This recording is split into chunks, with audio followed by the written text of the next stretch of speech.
I'm not proud. I'm not. Uh, Bronco update. Here you go, people. Obviously, there's a big, missing piece here to our Bronco project, and that would be our engine. And here is why. So the Bronco had a bunch of maintenance stuff done, and I'm not. I want to put the shiny Desolate stuff on, put the lift on, gear it, and all that stuff, but I gotta do the maintenance stuff first. Just how I am. It's like getting your homework done on a Friday night, so you have all weekend to party. Well, the Bronco had a timing cover leaking, and so if you've ever dealt with 5.0s or 351s, when it comes to the timing cover, you have 4 bolts that go through the water pump to the timing cover.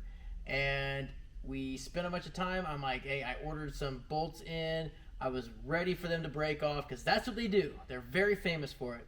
And I got all 4 of them out. They just came out. It was like, oh my gosh.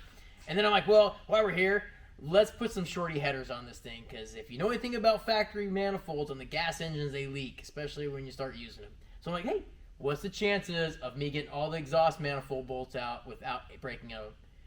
And I got them all out, and I was like, I called Kenny, like, dude, I'm so Irish, man, just totally lucky. I got everything out, and I was bragging to all the guys in the shop, like, check it out. I got all the bolts out without breaking anything. I mean, and as I'm getting it ready to put everything back together, and I told all the guys, I'm not pulling the engine. They're like, you should pull the engine out and reseat. I'm like, nope, we're not doing it because of time. And I'm like, putting everything back together, and I noticed the intake manifold had some stains around it on the back and the front. It's kind of famous too. So I think, shit, I might as well just pull the intake manifold off the lower and reseal that.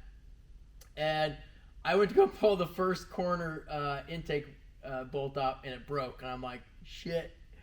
I went to go pull the second one off. It came out, and the back one, which was the nail in the coffin, I tried nursing it out, and it broke on the final last turn. And so it's like you can't get to the back there to drill it. It's a nightmare, so I had to pull the engine out, and that's why the engine's out. So while the engine's out, I might as well pull a pan. I might as well pull everything apart on it. I might as well put freeze plugs in it. So I got some brass freeze plugs. So we did all that. The engine's on the stand. Our shorty headers showed up. What else? We did get the steering stuff started. Obviously, a new steering box, steering shaft, all from the guys at Desolate. Drop Pitman. We'll start working on the suspension here, but I just got to get all the maintenance stuff done first. It bugs me.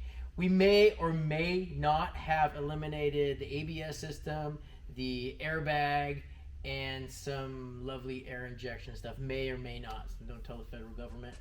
We're just making it jumping ready, lightening the load.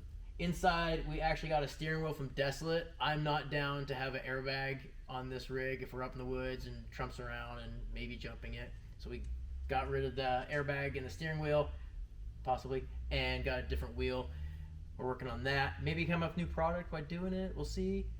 What else, Kenny? I can't think of anything else at the time. The engine is on the stand. I don't think I have anything else cool to show you guys yet.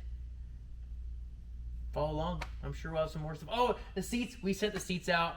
I got something cool coming for the seats. We're going to gut the interior, which I said we weren't going to do, but the cowboy truck was supposed to be a camping truck, and there it is. So obviously I have a history of going a little too far with rigs. So we'll see if we can keep this on a budget somewhat.